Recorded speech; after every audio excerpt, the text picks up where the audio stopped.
Welcome to the Open Mic Podcast Show with Mike Midgley. Hey, and welcome to the Open Mic Podcast. On today's episode, I'm excited to be covering the topic of extracting the greatness in you. Now, we're all great. Let's not, make any doubt. Don't matter where you are in this cycle. You're down, you're middle, you're up, you're riding it. It's a roller coaster. So what we're going to be talking about today is extracting that greatness, learning to channel it and make it happen for you. And I'm super excited to be welcoming Glenn Lundy to the show. Welcome, Glenn. You're from Kentucky in the US. I am. I'm here in Kentucky, and Mike, I love your energy and your intro. It's beautiful. I'm so happy to be here. Fantastic, and it's an absolute honor. I know we were talking off air about having a few common interests. I spent 20 odd years in the auto industry, although more in the corporate finance inside of it than the dealership. But so certainly looking forward to reminiscing around some of those old automotive stories because they're crazy in there. For the listeners out here, folks, this is going to be a rock and roll one, so buckle up and belt up, and we're going to have a good one. If you want to check out about Glenn, head over to glennlundy.com. That's GLENNLUNDY.com, and obviously check out at Facebook, which we're going to do some Facebook Live stuff here as well, and that's official Glenn Lundy if you want to head over there as well. What I want you to do, I want you to go out there, search the hashtag Rise and Grind. We're going to be talking more about that, as well as Glenn's 800 Club from there. So let's get into this story, Glenn. I'm super sort of excited to sort of dig a little bit deep, find out who the real Glenn Lundy is, and not that you're obviously faking it here, but I really want to dig a little bit deeper. 20 years in automotive, led dealerships, crazy amounts of growth increases. Tell us a little bit about that background in the auto industry through today and the 800 Club. Yeah. So, the auto industry is one of those things that you kind of stumble into and then you either stick or you don't. No one really aspires like, oh, I just can't wait to sell cars one day, you know? Yeah. And so I really have two seasons in the auto industry. I have an initial season when I was young and in my 20s, and I fell into it and I was really good at it. And I worked at a dealership that was very much your stereotypical, car dealership. Yep. We went out, we put our balloons on the cars, and we worked our 70, 80-hour work weeks. And after work, we went out and drank and did all of those things. And we didn't really experience a whole lot of growth as a dealership. I grew in my experience, and I was really, really good in the auto industry, but my life outside was not, right? Like it's not an industry that's very conducive to having family life, a good family life, right? And so at that time I had a little girl and I was with a young lady, and that relationship, kind of fell apart. And ultimately when my daughter was 6 years old, I lost custody of her because she just wasn't a priority, work was a priority and partying was a priority and all of that stuff. And so that was my first kind of season in the automotive industry. And that led me to some places, which I'm sure we'll get into, but that led me into some deep, dark places. And luckily I was able to come out of those when I moved to Kentucky, met my now wife. Her and I have 6 kids together. I've regained contact with my daughter. Awesome. Yeah, from 6 to 14, I didn't have any contact with her. You had a blank there. Now. Yeah. She's 21 years old now. And so then I have another season in the car business where I got back in, I learned from my mistakes, and I was like, I'm not doing that again. We're going to do something different. Yeah. And so by identifying everything I hated about the auto industry and everything customers hated about the auto industry, we were able to build something new to where we were able to experience massive growth, 800% growth over a period of 5 years. Awesome. In a tiny little town, population 9,600, we were able to grow and become the second largest used car franchise dealership in the country. That's amazing. So I've got 2 seasons, I've got 7 years of, the car business. The bad and the ugly. To death. And then I've got 7 years or 8 years. Well, now it's going on 10 years of where the auto industry has been the best thing that that ever happened to me. No, that's awesome. That's amazing. And one of the things you said there about the auto industry, and this relative to you guys as entrepreneurs, you don't have to be in the auto industry, but you're working long hours, the 70, 80 hours weeks, as Glenn's talking about there.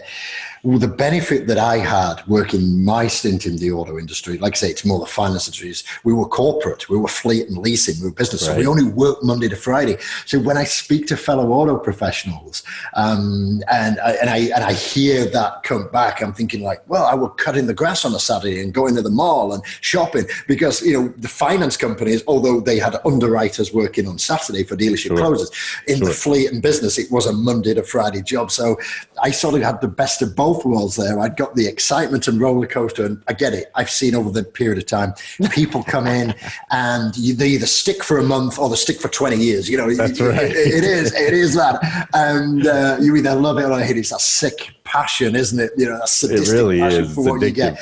But we have the best of both worlds with that. So a big shout out to my automotive colleagues if you're listening there as well. You're doing a great job, and especially in these difficult times. So tell us a little bit more. You talk about that sort of 800% growth. I know we're going to get into that more there, but in the used car market, it's a simple model on the dealership model. You're competing against other franchises, whether it's Buick, Chevy, Ford, whatever you're doing. The used car market is a little bit more dynamic, fast-paced, of course, than maybe some of the slower used car stuff with a sticker shock and sticker price. But what differentiates it? Because what I try and do in the show is, for the listeners, is to sort of say, well, look, we may be talking about the auto industry here, but some of these changes could be applied if you're in the copier business, the Xerox business, or whatever. The transferable strategies is what I'm saying, listeners. If you're unsure about what that means or want to learn more, shoot me a message. Use the hashtag #TheOpenMic. I'll get that answered. We'll get you connected with Glenn, and we'll try to help you. But these are transferable strategies. So the question that I've got, just slightly off script, is what is the strategy over 5 years? It doesn't happen overnight. We get that. But 800% growth. On my personal coaching, apologies for the shameless plug here, although it is my show, my private coaching clients in the executive stuff, when I sit on the bus, I'm over the moon when they get 300% and win a national award. So I'm sat here thinking, like, I'm a player. I get 300% growth out of my board companies.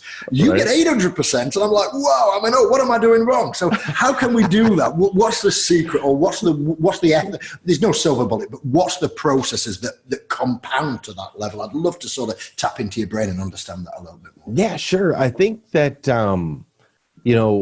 there's probably two key components that I would say are the most important when it comes to scaling and scaling, at a super high level. Yeah. And I think the first key component is understanding that old saying that Rome wasn't built in a day, right?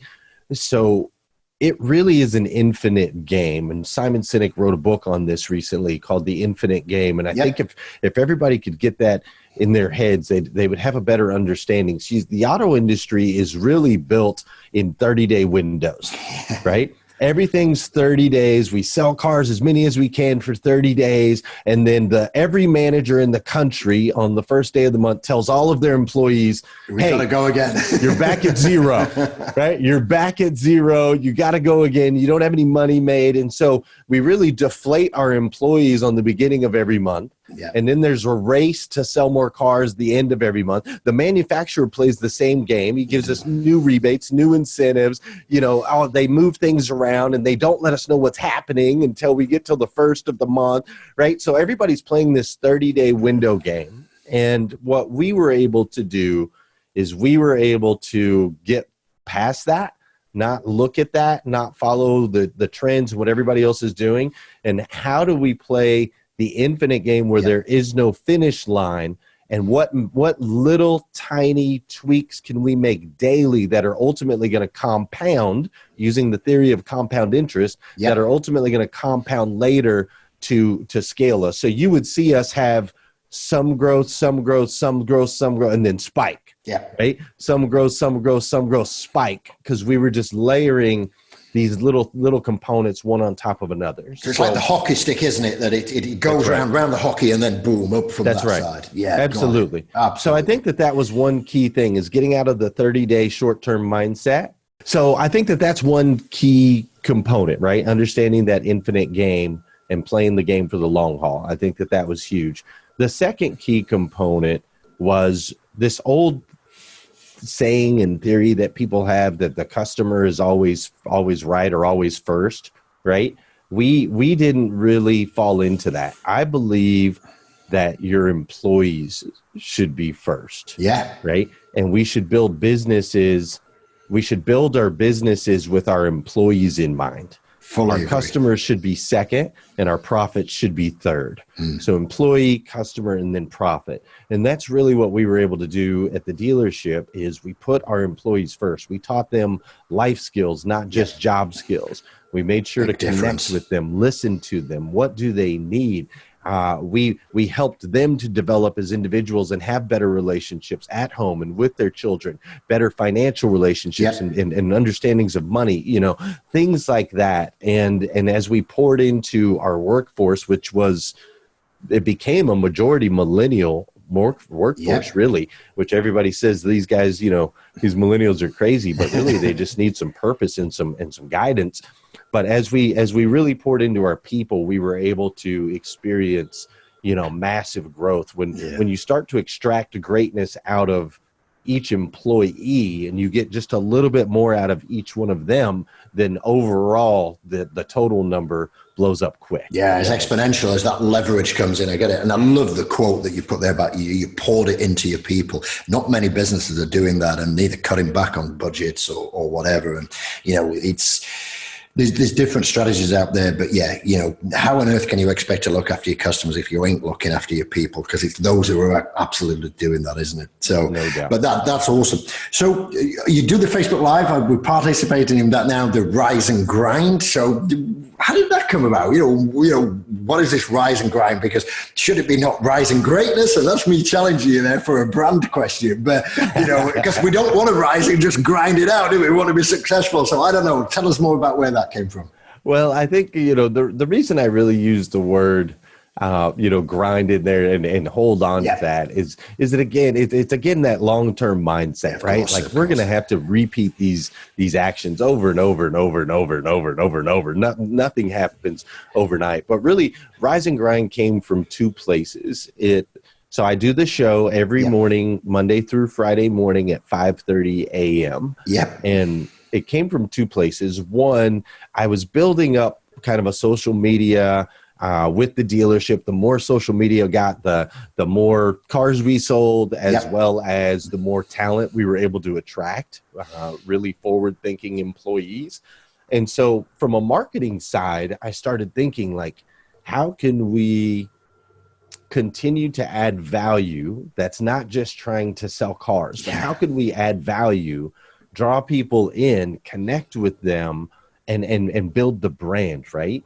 So as I thought about that, I was like, well, let's combine two things. One, my love for the industry, and then I also just have this diehard love and passion for helping people be seen. Right? So I experienced a point in my life where I was homeless in San Diego in that little season between automotive season 1 and automotive season 2. And the worst part about being homeless wasn't necessarily the lack of money or the being hungry. The worst part about being homeless was being completely and utterly invisible. So here I am, beaches of San Diego. There's all this wealth. There's people holding hands, joggers running around. There's families. There's everything, and no one would make eye contact with me. Right? They think I'm going to mug them or I'm going to ask them for money or and things like that. Yeah. So you literally become invisible. People just look through you, and that's something that has stuck with me forever. And when I see people in a dark place, or I see people that that commit suicide or want to commit suicide or any of those things, I notice that it typically comes from this lonely, worthless feeling, right? Where they just feel invisible. They're not part, like you said, a societal outcast. And so I thought, how can we combine these two things? I want to create a place where people know that they are going to be seen. They can have a little bit of hope for tomorrow. If you're feeling depressed tonight, just hang on till tomorrow morning at 5:30 a.m. Glenn's going to be there, and he's going to say your name. He's going to say hi to you. He's going to respond to your comment. It means the world, doesn't it? Yeah, it means the world to him. And so I was like, okay, so I could do some marketing and I can serve people to be seen. And so I created the show. And I used to say at the beginning of every show, I'd say, plus I also knew that the brain in the first thing in the morning, that's when people absorb the most. Absolutely. So I used to say, my name is Glenn Lundy. I'm a husband to one, a father to, back then it was like 5. Now I'm 7. But father to 5, the general manager at Dan Cummins Chevrolet and Buick in Paris, Kentucky, the second largest used car franchise dealership in America. It's 5:30 a.m. and I hope you're ready to rise and grind, right? Brilliant. So just branding every day. And I would Awesome. tell stories about the dealership and my people and connect with that. And so it really served 2 things for a long time. And ultimately it expanded and grew to the point where I left the dealership. And now I work with dealerships all over the country, and I do a lot of things with Rise and Grind as far as state. No, absolutely. And I love it. You got a merch line out there as well, and that's going on there and things like that. And I love it. And you're right, but it's what's interesting and what I want the listeners to sort of take a step back on and back up a couple of steps there, Glenn, is that, you know, you made the commitment to get up early. And it's not for everybody that, you know, some people prefer to work late and start late or vice versa. But you got up there, you identified it. But what I love about it is like the opening pitch. Like mine is always, hey, and welcome to the Open Mic Podcast show. And on today's good. It's repetition, and from that side. But with yours, you're mixing the Rise and Grind with the dealership name and you're bringing it in there. And it's so non-intrusive that it's like, yeah, we're looking for a new car. Where should we go? Hey, this guy's out there. He's the one who's helping these people. And maybe they're not even interested in the franchise. You know, maybe they're, you know, maybe they're, you know, a bit, you know, I don't know, you're either a Chevy man or a Ford man, I suppose, but, you know, or a Dodge Chrysler guy. But me, I'm a Mopar guy. You know, I love Mopar. I do too. Ex-drag car. I used to do drag racing when I was younger as a motor mechanic. Nice. Yeah, down at Santa Pod in the UK. We used to run a methanol funny car. Wow. And so, you know, I'm very much a Mopar guy. You know, it's, you know, Mopar or no car, you know, and so Chevy and Ford, no good at all. So I'm happy to take no car. Yeah. So I'm happy to take your stick and abuse online there. You just use the hashtag #VOpenMic and let me know if you're a Chevy, a Ford or a Mopar guy, and extra bonus points for Mopar car followers, obviously. That's so but joking aside, I told you there's some automotive stuff in here. It's absolute gold. But I love the fact that you're taking this, you know, dare I say, even further. You know, the grind.com, grow your business, for God's sake, which I absolutely love. Like, you know, what are you doing this for? Like, you know, whatever. Tell us a little bit more about that and what you do on the stage as well, and you know, these grind cons and things like that. Just tell us a little bit about that journey. Yeah. So so Rise and Grind kind of led to, you know, first it was a show. And then it was then people wanted t-shirts. So we started doing t-shirts, and then people wanted to be in a group. So we created a group that now has 30,000 members. And then people wanted to meet up and get together. And so we're like, well, let's start having events where we can pull people together. And I have a lot of friends that are speakers and so on and so forth. And so we had our first Rise and Grind event where we shut down the whole city. We shut down the city of Paris, Kentucky, City Hall. We built a stage on the steps of City Hall, man. It was incredible. And I really like to blend business and entertainment. I feel like the better we can erase that line between business and entertainment, the more people absorb. So all of my events always have incredible speakers, and then we also have Broadway performances and music and lights, and you know, we really like well produced. We like to produce it well and entertain. So you know, we had the Rise and Grind event. That was our first one, and there we really just spoke on the understanding that we are spiritual beings, right? Like you are and I am and we all are children of God. And I understand that people have different religious beliefs and so on and so forth. Totally get that, you know, totally cool with that. I used to have different beliefs myself, so I totally understand it, but I like to shine light. Absolutely. Because a game changer for me was understanding that I was a child of God, and that meant a lot. So I like to shine light on that. So we have some events like that. Hustle and Grind Con was like a combination of a sales hustlers group on Facebook, which is all car salespeople, and then Rise and Grind. So we pulled that together and created something new that was unlike any automotive conference anybody had ever been to. Speakers, lights, sound. We even rented a bunch of mansions where people So people, instead of staying in a hotel, we all stayed in mansions together. We had 17 mansions for the first one. And so everybody stayed in mansions. And so we had breakfast together. Then we went to the conference. Then we came back. We had dinner together. And then we had mastermind sessions. And I just love bringing people together. I'm all about connecting people. So on the stages, you know, I'll talk about things like that, us being spiritual. I'll talk about being most comfortable in life just before death and why we need to stay uncomfortable, the process of change and struggle, growth and success, all of those things, the power of a morning routine. So I just like to, I'm all about, let's you and I sit down and let's extract this much more out of you, because if we can extract this much more today and this much more tomorrow and this much more, you're back to compound effort. Exponential spike at some point. It will compound, and we can bring out the greatness in you because it's in everyone. It is. It's in everyone, man. Before we get into that subject a little bit more, I've got a couple bit more because I love speaking with you. I love your background, love your story, love your energy. Tell us about ABC, NBC, CBS, the features there. Obviously, be featured in there for your work with the dealerships. Great honor. Congratulations. Just tell us a little bit more around that. Yeah, it's pretty incredible, man. I figured out early in all of this that if you serve other people on a big scale, the networks, they'll pay attention. They notice. And they've got airtime. Yeah, they notice. So we were always looking for opportunities to serve, not so that the media would show up at my door. You know, I'm always looking for those opportunities, but it's not for that. So, for example, we had a kid in detail. I had one kid in our detail department, and somebody robbed his house right before Christmas, stole all this stuff. You know, So I'm talking to my wife and I'm like, oh my gosh, you know, oh boys, they stole his TV and his PlayStation and all this stuff. And my wife's like, what are you going to do? I said, I know what I'm going to do. I'm going to go buy him a TV and a PlayStation and all this stuff. And then what I'm also going to do is I'm going to have my videographer go on behind me and video it, not for any other reason, but to maybe inspire other people to step in when somebody's down. Like, instead of just saying, oh, well, that's too bad, let's do something about it. So we did that. And then next thing you know, the news is knocking on their door and it became, you know, a big story. We had a Facebook Live-a-thon. There was a there was a woman in our group that was battling cancer. And so I thought, well, let's activate the group and just see what we can do. So we created a Facebook Live-a-thon, which was for 24 hours, every 30 minutes. A member of the group went live. We choreographed the whole thing. And a member went live and they just talked about Michelle and how cancer has affected their life.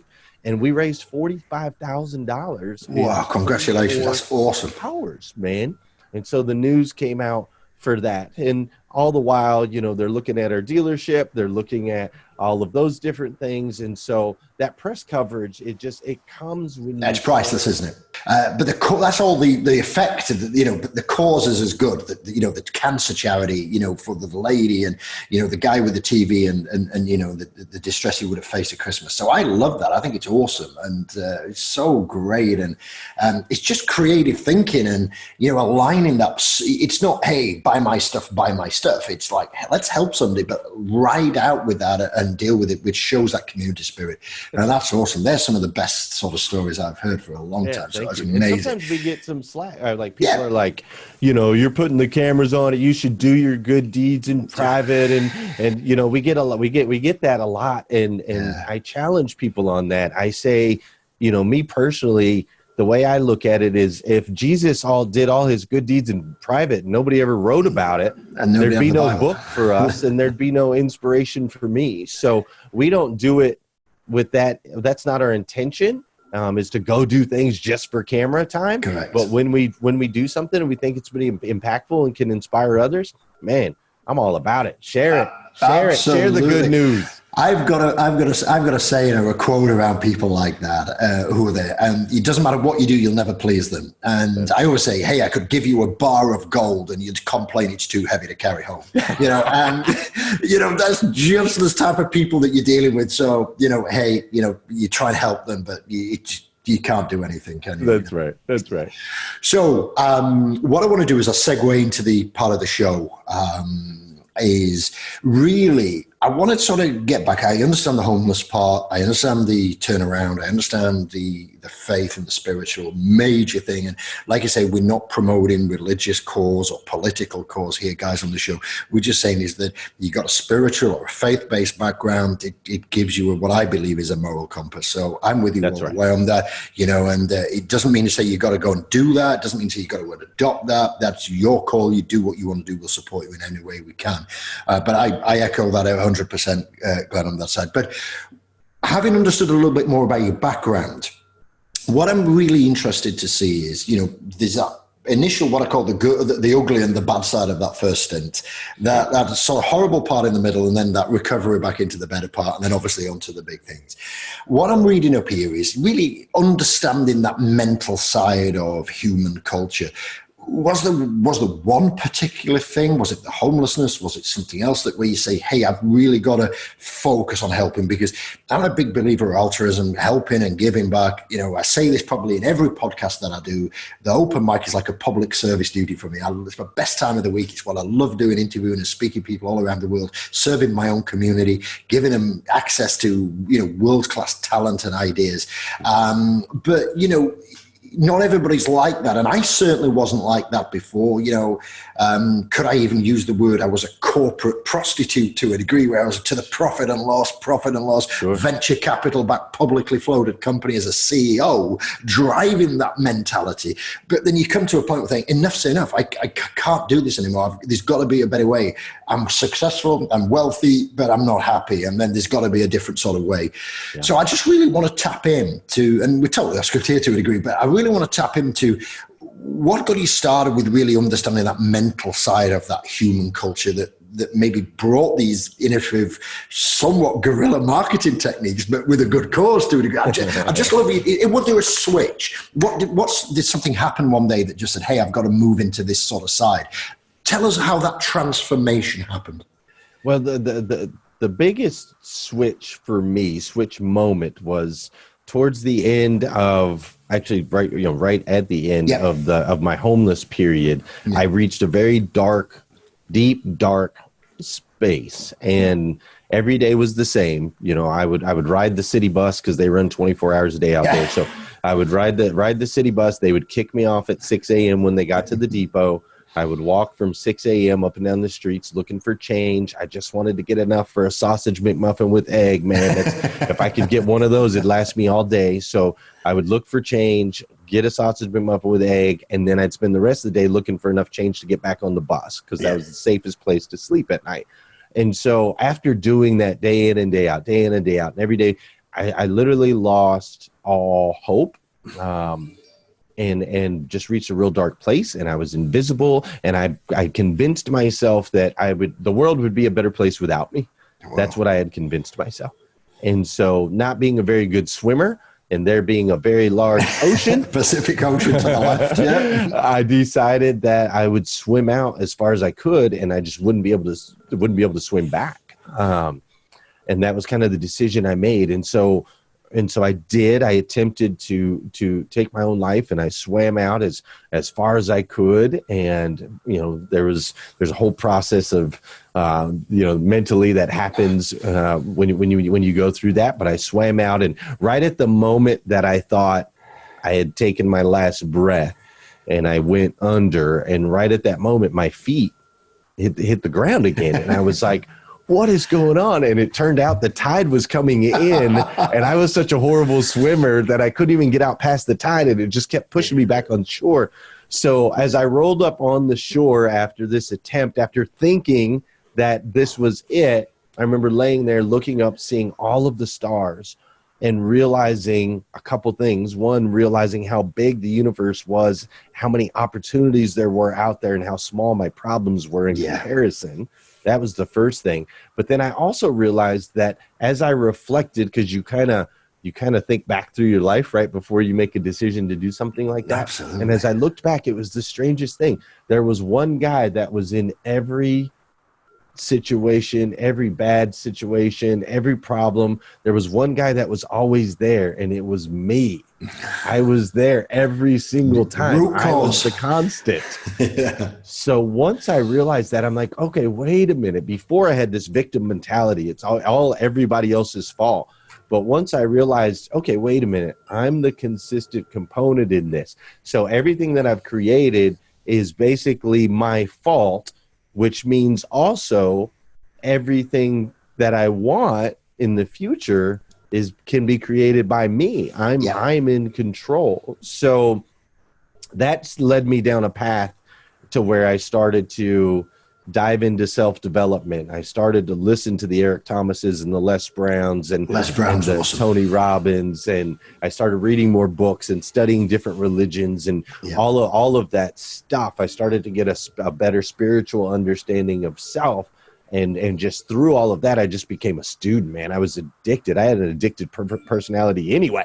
So I just got addicted to self-help and self-development, and I still am to this day.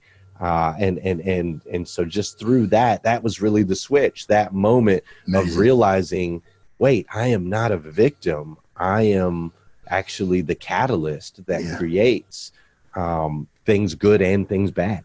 Yeah, that's it. Well, first and foremost, thanks for sharing that. I know it's sometimes difficult to recall, but it's inspirational. And, you know, congratulations for making that switch. I know it's not something that you may want to say, hey, I'm going to celebrate that, but it takes a level of desperation sometimes. And, you know, especially with the crazy times that are happening in the world at the moment, business people being foreclosed on, business to support bailouts with the COVID pandemic situation. If you listen to this historically, this may be old news, but, you know, we're right in the midst of April 2020, which is the global pandemic of COVID-19. And there's a lot of stress. And, you know, think about just go back a couple of paragraphs when, you know, Glenn was talking about, you know, get up, if I can get that little bit of hope to get me through and, you know, let me get to 5:30 the next morning so I can give that hope, that switch. Sometimes you've got to reach those desperate things. And I'm a big believer that desperate people do desperate things when hope is missing. And, you know, to swim out into the Pacific Ocean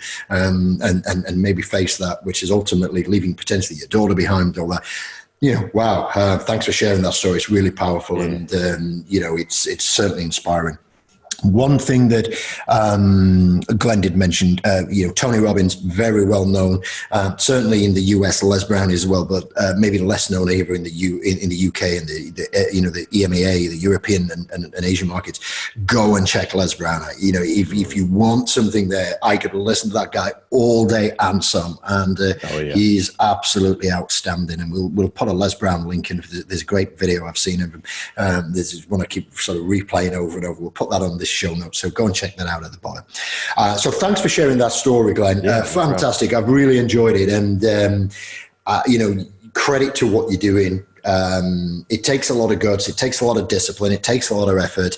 And when you talk about that compounded layered effect, I have a slightly, it's the same output, it's just a different way of looking at it. And I look at it, I see all these pictures on social media where success is not a straight line, it's a zigzag. And I actually rub against that and say, well, I don't think it is. I think it's like an Olympic running track. And I actually wrote a blog on my blog called The Continuous Loop to Success. So you go around the track and the bell goes, you think it's less, but then you know you achieve that lap, and then the targets or the life or the economy or the recruitment or the people availability or the finance markets change, and you have to reset, and you've got to run that 400 meters again. And then just when you think you're coming up to the bell for the last lap, guess what? You know, you maybe your success has gone up, or maybe you've had a bad quarter, it's gone, and you have to reset. So it's like a continuous loop. So think of it like an Olympic track, and that's how I see it. You know, there's no 5,000 meters, there's no 10,000 meters, there's not even a marathon, guys. This is just continuous. But every time you cross that finishing line, there is a level of achievement, a level of success. So you have achieved. You are not running around, you know, hopeless, you know, and for no purpose. There is that's goal planning, you know, listening to people like Glenn, and that's really going to help you get focused. So awesome. Thanks for sharing that. So tell us a little bit more about these crazy routines, because I don't mind getting up a little bit early, you know, 6:30, maybe 7. So I'm opening up there, but morning routines, regardless of the time that you get up, and why are they so important for success? Share a little bit of that with the Yes. fix morning routines. And I like the point that you just made there, regardless of what time you get up. That when you wake up, I don't care. I'm not going to tell you got to get up like I get up at 3:50 in the morning, but that's because I have 7 kids. And if I want any kind of space for me, it's got to be 3:50 in the morning, That's why I do a show at 5:30 a.m., but it doesn't matter what time you get up, but the key is to have a consistent, it's a reset button is all it is. Yep. It's a consistent reset button where you get to spend time on the 3 things that make you you, which is mind, body, and spirit. Yep. And when you spend time on those 3 things, and I will share with you, I have a 5-step process called the Morning 5. And if anybody wants, I have a free ebook, themorning5.com. It's a quick read. You can read it in less than an hour, completely free. And it breaks down this 5-step process. So I just have a 5-step process. 1, don't hit the snooze button. That's number 1. All right. Don't hit the snooze button. Super important. 2, don't grab your phone first thing in the morning. Okay. Because all we know that's on that phone, it's going to be text messages, emails, COVID, negative news, whatever. So stay away from that. You got all day for that. You got all day. Don't do it first thing in the morning. 3, now this is going to sound like 2 pieces, but it's actually 1. It's gratitude and goals. Yep. Now, a lot of people will tell you need to write your goals, right? Everybody's heard that a million times. But I believe that just writing your goals does serve a purpose. I believe it's helpful. However, it forces you to come from a place of lack because you're like, I want this, I want this, I want this, right?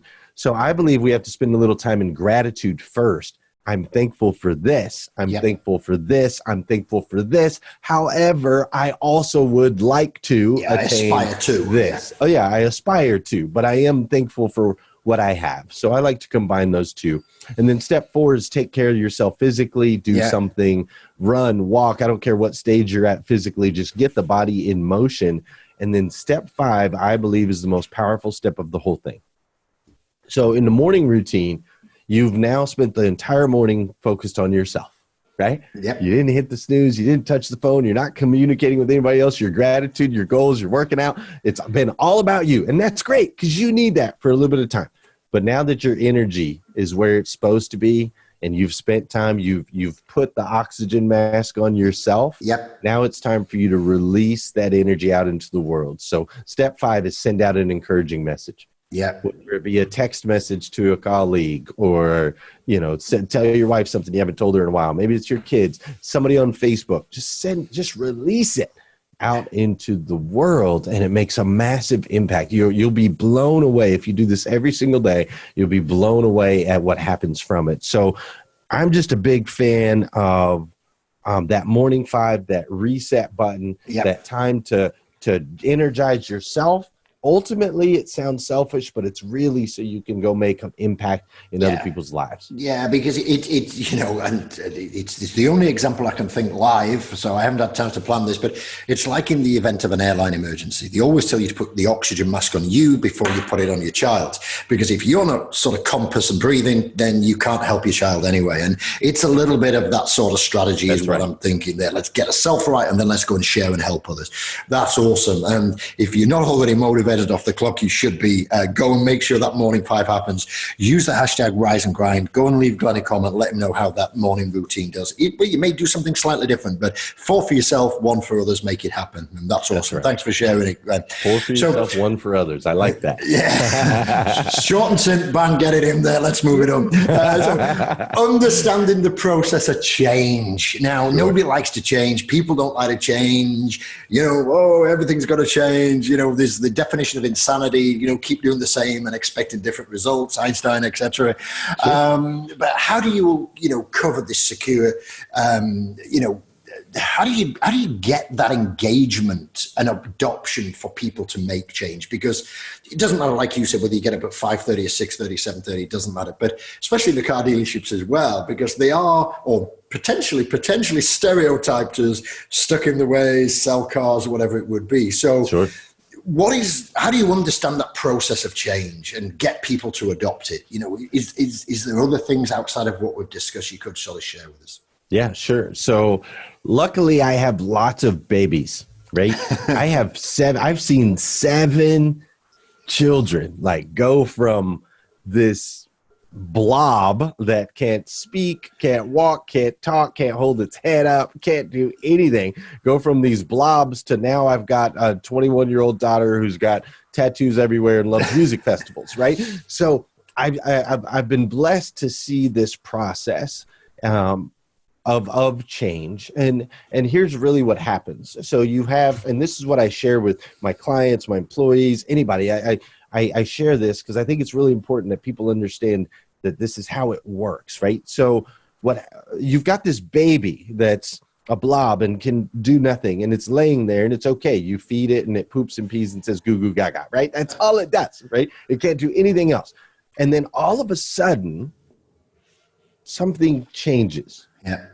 Mentally.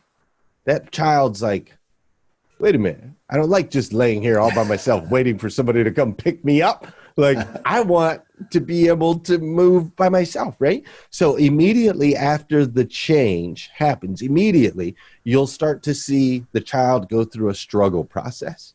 So the baby starts to move a little bit, starts kicking out its arm or its legs and pushing out its arms, cooing, making different sounds, so on and so forth. You see it coming, but it's a struggle, right? Yeah. And through this process of struggle, it's actually growing muscles and coordination, right? That's where it comes from. And once it gets enough muscle and coordination, then all of a sudden the baby rolls over. And we're like, yay, the baby rolled over, right? And then the same thing happens. The baby's cool for a little bit, and then there's a change. Then it goes through this struggle again. Then the muscles grow. Now it crawls, right? Yay! Then it starts walking, and that's when we stop saying yay. We're like, oh no, stay out of this, stay out of that, right? But that process of change, struggle, grow, succeed starts at birth and continues to go on our entire lives. First, there's a change. It's always followed by struggle. And so a lot of people feel as though when they're struggling, that's a problem.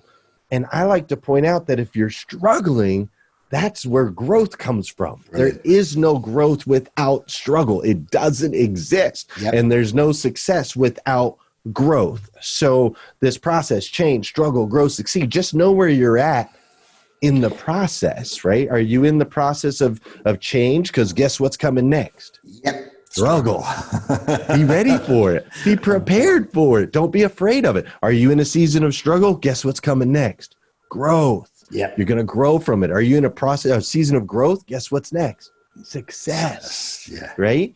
So I talk to people and my teams about that process. I like to use that visual because I think everybody can see that and grasp that.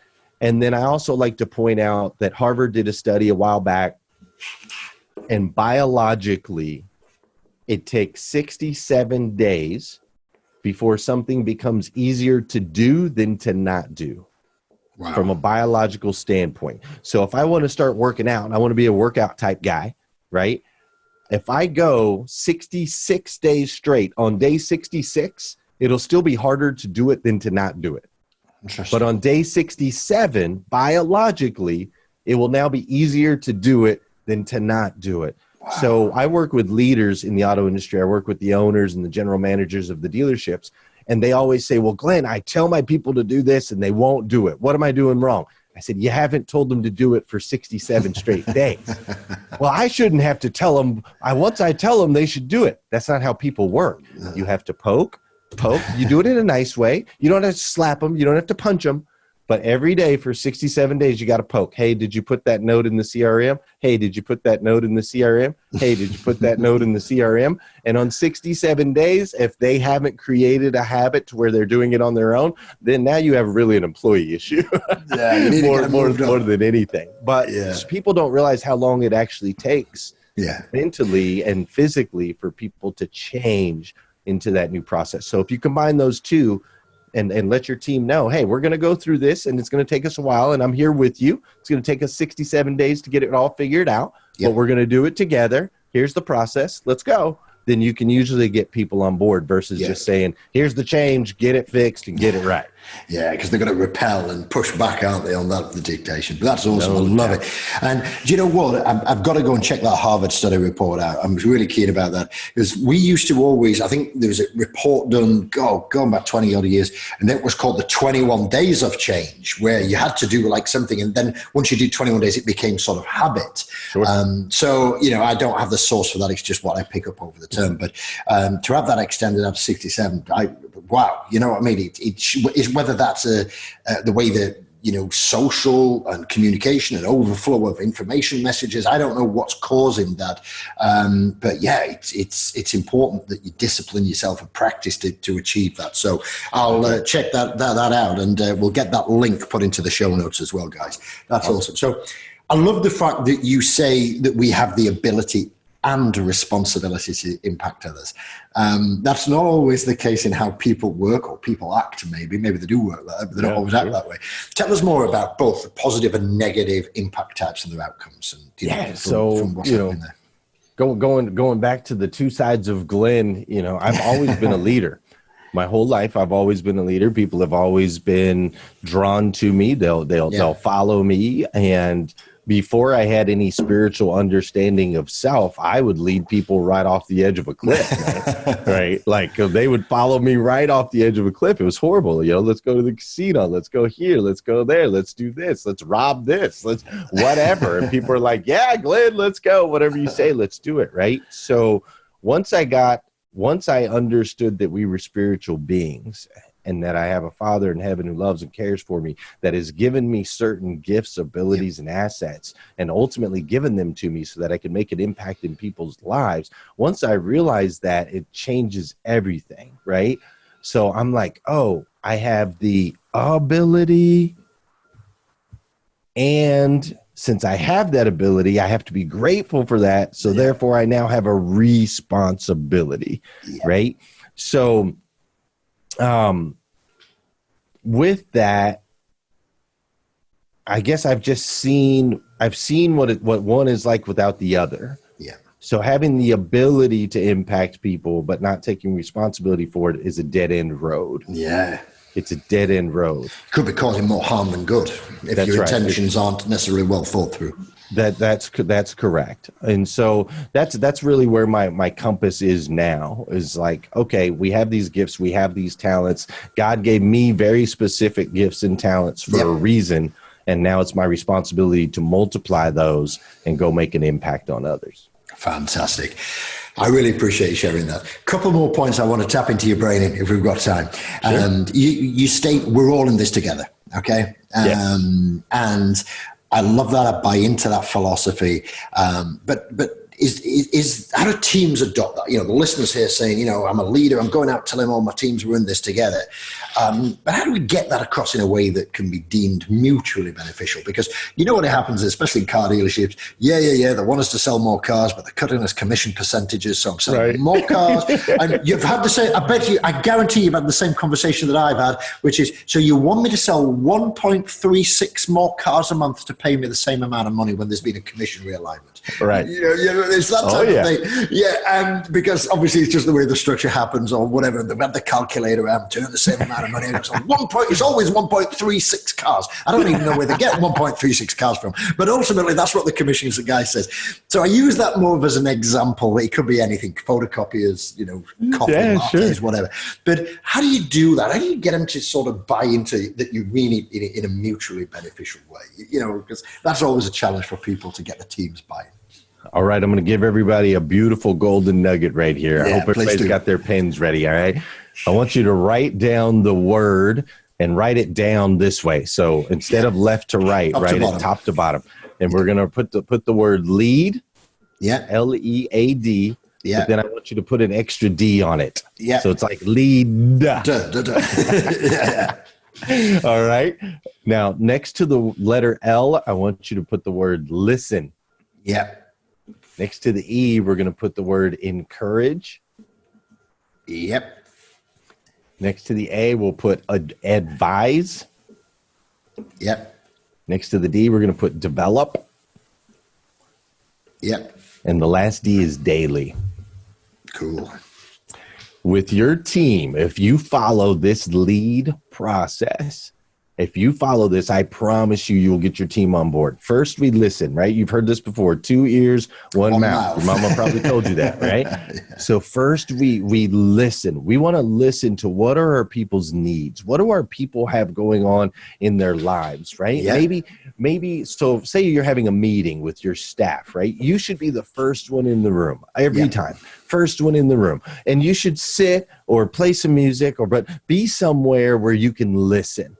Right? Quiet. Let's listen. So as people are coming in, what is Johnny talking about? Is Johnny talking to Terrence about how he's having trouble with his wife right now? Yeah. Or is Johnny talking to Terrence about playing Fortnite all night last night and drinking and partying? Or maybe Sally and Christopher over in the corner because Sally just lost her father and she's a little bit upset about that, right? So when we listen, we start to see our people as people, right? And we start to get their real life stuff and develop a relationship and connection with them. So now once we've listened, we've done that, we've listened. And as we're building a business, we want to do this with our customers too, right?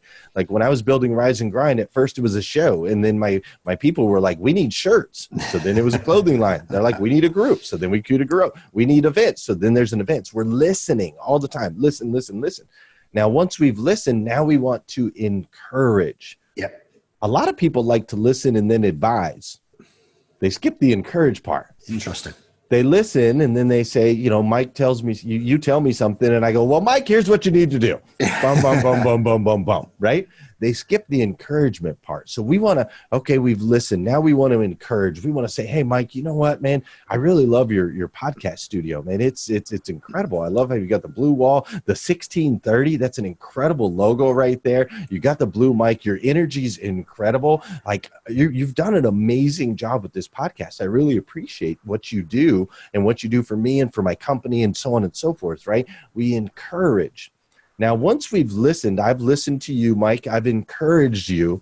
Now I've earned the right to advise. You put yourself on that pedestal of not entitlement, but that to go and then give that back. Yeah, that's right. Now I could advise and say, hey, Mike, well, maybe you should adjust this, or maybe you could do that. And you'd be willing to listen to me because I listened to you. I encouraged you. Now you're going to listen to my advice. So we listen, we encourage, then we advise. Then we follow that up with development. Do not give me advice, but don't teach me how to apply it. Yeah. Like, what good is that? Like, you need to go do this, and that. See you later. Well, that doesn't do me any good. Like, develop. Give me the tools. Yeah. Give me the training or the support. Teach me how to do it. And then we have to do it daily. This goes back to the 67 days, to all of that. It ties it all in together. So as a leader, if you follow this process, listen, encourage, advise, and develop, and you do it every single day, I promise you will develop a culture and you will extract greatness out of your people. You will have a stronger connection with them, and they will follow you. Not off the edge of a cliff, because you're not going to take them there. They will follow you to the top of the ranks, ultimately growing to be the second largest used car franchise dealership in America. They'll follow you all the way, man. Awesome. Do you know what? I love how you break things down. Whether it's the 5 morning routines, whether it's the lead double D situation example, absolutely outstanding. We're going to get these listed on the show. So if you're listening, you're driving, you don't have to, try and pull over, hit the back button, rewind 20 seconds. We're going to get these listed.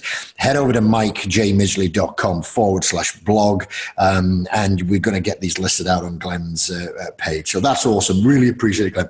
Now, on a more serious note, not that any of that wasn't serious, by the way. That's absolute. It's more than a gold nugget. It is diamond, absolute diamond. So that's awesome.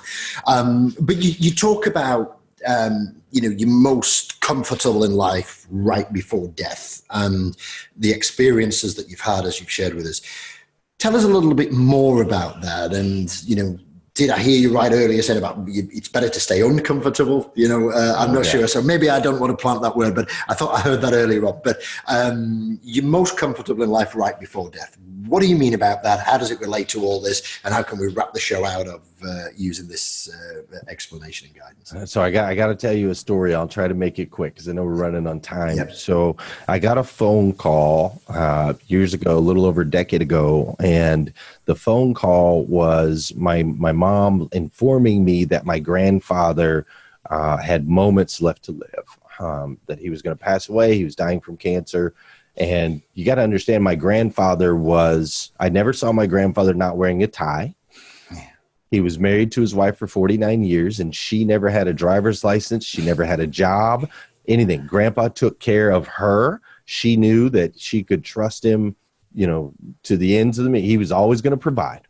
Yep. And so he was a provider. He was a military man. He was in the military his entire life. He was a provider. He was a military man. He was very structured. He was very kind. He was very warm. He was an incredible human. So hearing that he was going to die, this was my first time in life, like going, oh, wait a minute, like superheroes die too, right? Because he was a superhero to me. So when I heard that, it was like, okay, how much time do we have? They're like, not much. You got to get here. So I got to travel back from Kentucky. My whole family's military. Everybody's got to get to the hospital. So I get there and I walk in and I see my grandfather. And here's this man I've never seen not wearing a tie. And he's in a bed and he's got the gown with the little slit in the back. And he looks weak and he looks frail and his eyes are hollow and he's lacking color. I don't even recognize this man. Like, I have no idea who this guy is on the table, but it's not my grandfather, right? I mean, it is, but it doesn't look like him. It's not the him I know. And so I get there. There's other family members that are running into problems to get there because everybody's all over the place. Fast forward from the time I get the phone call 2 days later, and they had said he could pass any minute. Here it is 2 days later. He's still holding on. The last family member arrives. We stand in a semicircle around his bed. We're all standing there, and my grandfather says to once every family member's there, my grandfather says to my stepdad, he says, Everett, can you come over here and tell me my favorite joke? Now, I mentioned a minute ago that my grandfather was in the military, okay? So his favorite jokes, not all his jokes are clean, right? They're not all clean. We can edit it out. It's okay. Okay, this isn't a super dirty joke, but I'm going to share it anyway. All right. So my stepdad leans into my grandfather and he says, Al, which is my grandfather's name. He says, Al, what do you call Moby Dick's father? Right? And so we sit there for a second and my grandpa says, what, Everett? And Everett says, Papa Boner. Right? And so we all laugh, we chuckle, and tears are pouring down everybody's eyes. And my grandfather at that moment, he says, bring me my wife. And here's his wife. She's like 4'2". She's, they've been married for 49 years. And she walks over and she climbs into the bed and he wraps his arms around her and he passes away. Passes away in that very moment. That moment taught me two things. It was confirmation that we are spiritual beings. I'm sorry, You can't argue with me on it, but science cannot explain to me how my grandfather waited 2 days till the last family member arrived, was able to get told his favorite joke and die with his arms around his wife. Science can't explain that to me. We are spiritual beings. Second thing that it taught me is we're most comfortable in life right before death. Because there was a moment right before he passed away, whenever it was telling him his favorite joke, right? When he had his arms wrapped around his wife, the color had come back in his skin. It was like the pain had gone away. His eyes were filled again. Like my grandfather was there. Yeah. And it was a brief moment. It wasn't long. But there was a moment right before death where he was comfortable. And that has stuck with me forever. So I know people are always like, I just want enough to be comfortable. I just want to live a comfortable life. And I'm here going, I don't know about you, but I'm not ready to die yet.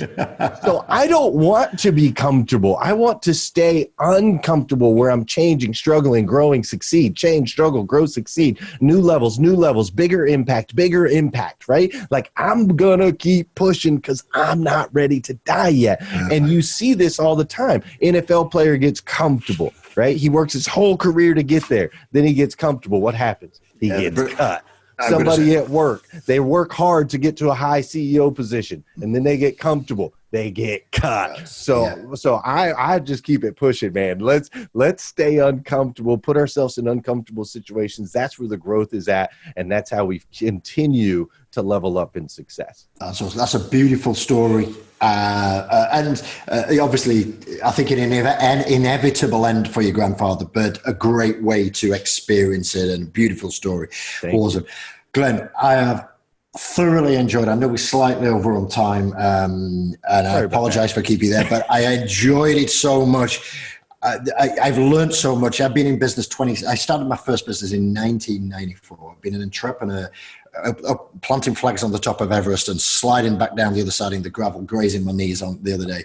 Right. And I've learned more in the last hour than I have, I think, in the last 10 years. I think it's been amazing. The strategies. Man, that's incredible. Oh, mate, honest to God, it's been stunning. I've really appreciated it. And because there is so much content that you've given us, so many strategies. I mean, my show notes are full, guys. I can't. I've run out of pencil. I think we're just going to play it back and transcribe the podcast. That'll be easy. But there's so much stuff. I'm more or less embarrassed to ask, but for people who want to sort of think, if this is not a kick up the backside for you guys to get out there and be awesome, then I don't know what is. Try and summarize it up, Glenn. Put it in 3 simple sort of topics for me that, the people who are going to, whether they can do it now, and you should do it now. Don't wait till tomorrow at 5:30. Do it now. But if you do wait till 5:30 and you tune into Glenn's channel, that's fine. What can we do to extract the greatness in ourselves in 3 simple steps? What are the 3 things that we can't miss? 3 simple steps. 1 is if you change the way you start your day, it'll absolutely change your life. Yep. That's number 1. You got to change the way you start your day. 2, understanding the process of success. Change, struggle, grow, succeed. It's always the same. There's no other way to get there. Yep. That would be step 2. And step 3 would be understanding that you are a spiritual being. You've got a Father in heaven. You have divinity in your blood. It is in your DNA. You were designed for excellence, not average, not a little bit below average or a little bit above average. You were designed for excellence. I'm going to give you a quick theory and then we'll let you go because I know we got to move quick. LeBron James. We all expect LeBron James's son to be an amazing basketball player, right? We just expect it. It's in the bloodline. He's like the king of basketball, right? That is our expectation. That is the same expectation that we should have for ourselves and for others around us. We should have those same expectations because we are all children of the King. Yeah. The King of the universe is our Father. Therefore, we have gifts and abilities inside us to, like you said earlier, we have the ability and the responsibility to make an impact in other people's lives. Yeah, so to sum all that up together, rise, evolve, impact together. Those are my 4 favorite words. Rise, evolve, impact, and let's do it all together and make the world a better place. That's been awesome. Thank you. And just to echo that, there's a quote by Zig Ziglar, and he says, look, you look after $100,000 car, a $200,000, $300,000, $500,000 house, but you don't look after your $1 billion body. So I echo that, which is a design for excellence. We're great. We're awesome. Be awesome.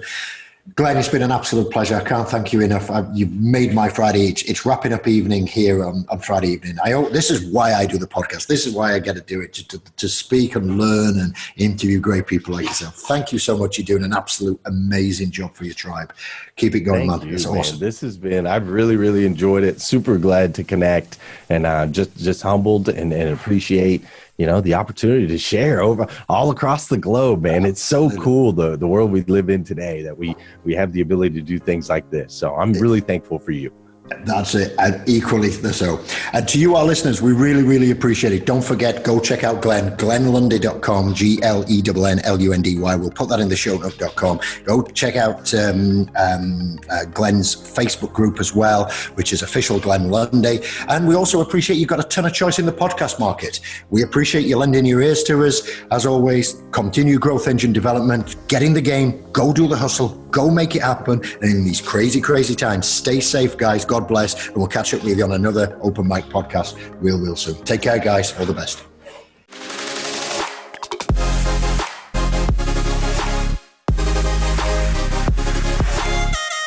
You have been listening to The Open Mic, brought to you by The Success Hub.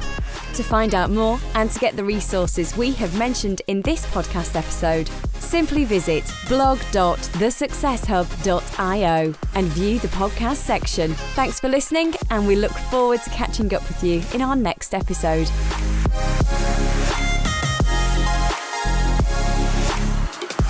This podcast and associated materials is published under copyright to the Success Hub. All rights reserved. No reproduction of this material is permitted.